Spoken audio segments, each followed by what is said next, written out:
Alright, my name is user Rowe Lucian, and today I'm going to be talking about SCP-4430. Level 2 Classified.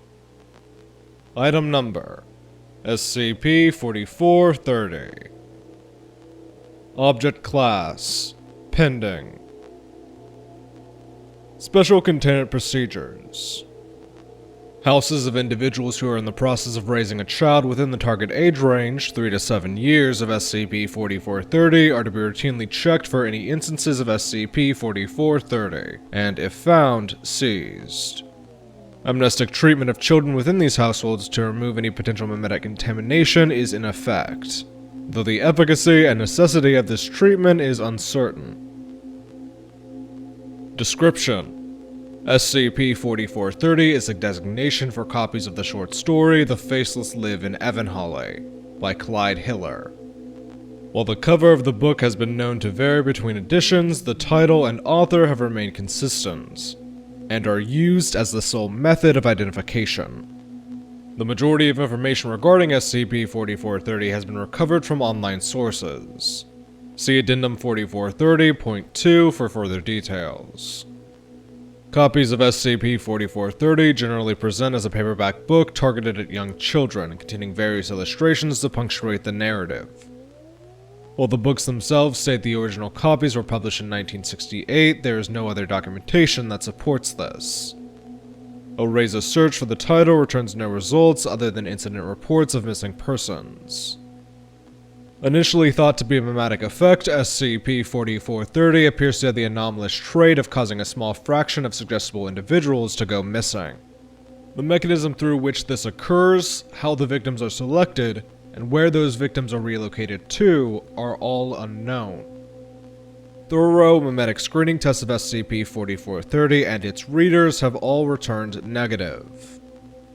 SCP-4430's anomalous characteristics do not manifest under laboratory conditions. Parents rarely deny purchasing SCP-4430, but also state that they have no explicit memory of doing so. The majority of SCP-4430 instances remain unread by the child and are only found after their adolescence. Of those who discover the instance, very few go missing. To date, only 5 children have been identified to go missing in ways that could not be explained by other causes. See Addendum 4430.1 for further details. Addendum 4430.1 Suspected Victims. Person: Diana Innes. Date reported: January 16th, 2015. Sophie Chatty. July 5th, 2006. Notes: Youngest twin. Parents recently purchased many books, including SCP-4430. Katie Chatty. July 5th, 2006. Notes: Eldest twin. Parents recently purchased many books, including SCP-4430. Danny McGuire.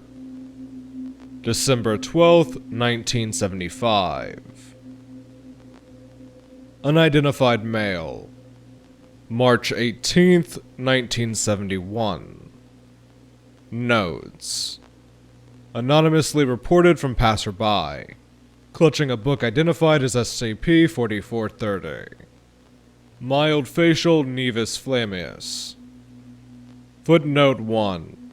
Permanent genetic malformation of capillaries at the skin, causing a deep red rash-like appearance. Addendum 4430.2 Parawatch Forum Post.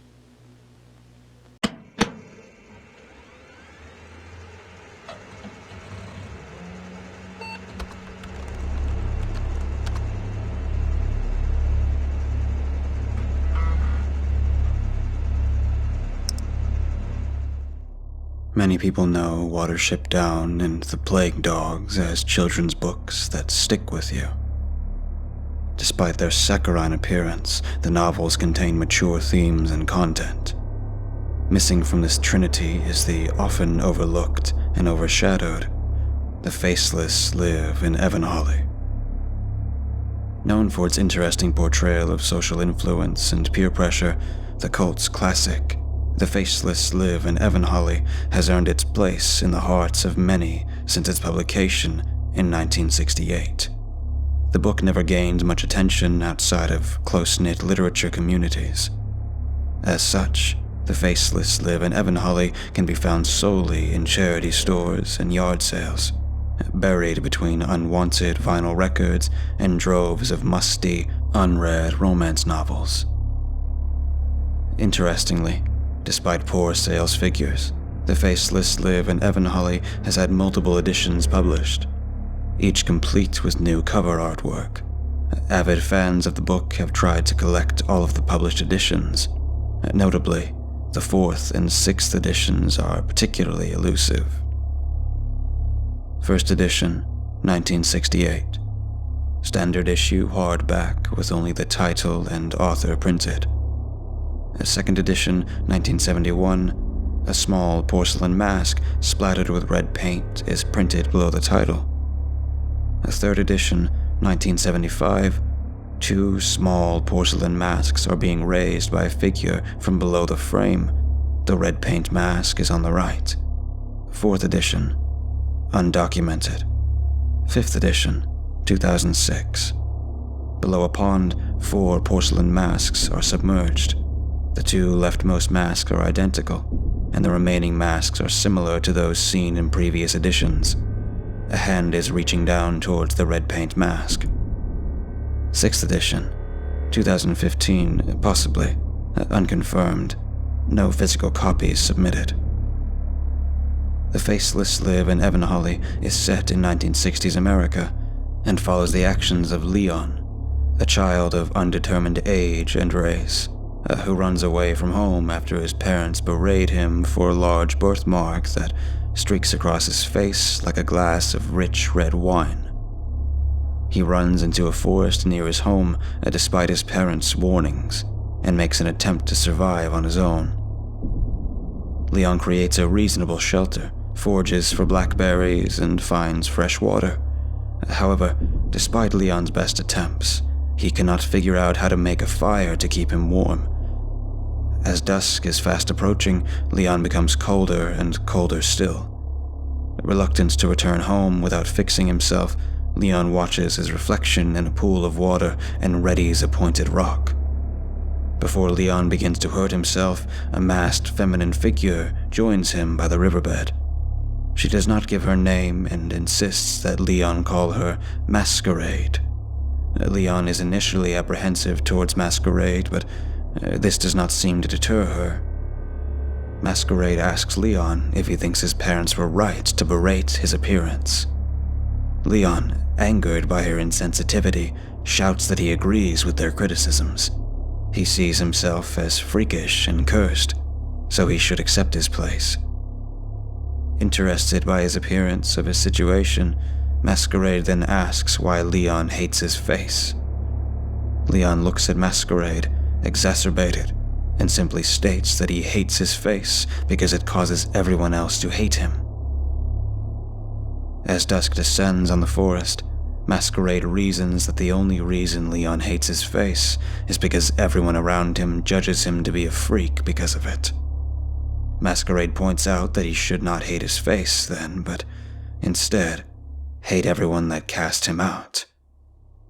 Masquerade states that Leon would be happier without a face, since without a face, there is nothing for anyone to cast hate upon. She asks if he would be willing to give his face to her, so he could live in Evanholly. He accepts, and Masquerade pinches Leon's cheek and pulls upwards, removing his face like a porcelain mask.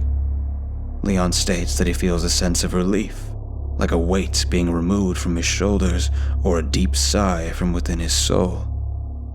The final image is of Masquerade in a clearing, alone, throwing a porcelain mask into a well.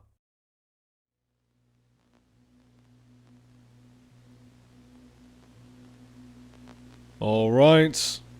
That's all I have to say about this subject.